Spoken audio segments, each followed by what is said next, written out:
जय जय जय श्री सीताराम। जय जय जय श्री सीताराम। सब लोग कह रहे हैं कि हम सब इस सुख के योग नहीं, हमारे ऐसे भाग कहाँ।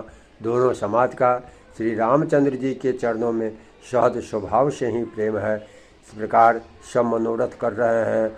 उनके प्रेम युक्त वचन सुनते ही सुनने वालों के मन को हर लेते हैं।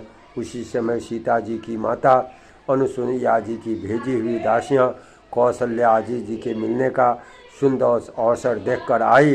उनसे यह सुनकर कि सीता जी की सब सासुएं इस समय फुर्सत में है, राजा जनक राज का राजनिवास उनसे मिलने आया। कौशल्या जी ने आदरपूर्वक उनका सम्मान किया और समयोचित आसन ला कर दिए।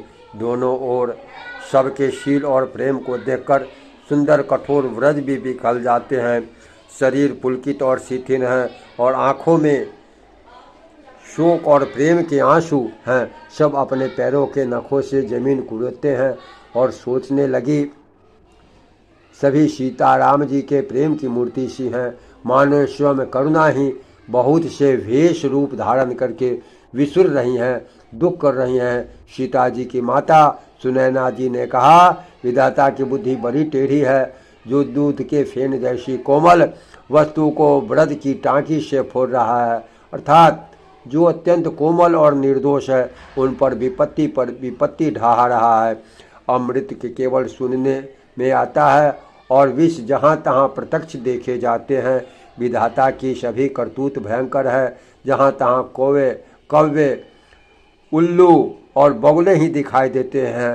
हंस तो एक मान सरोवर में ही है। यह सुनकर देवी सुमित्रा जी शोक के साथ कहने लगी, विधाता की चाल बड़ी ही विपरीत और विचित्र है।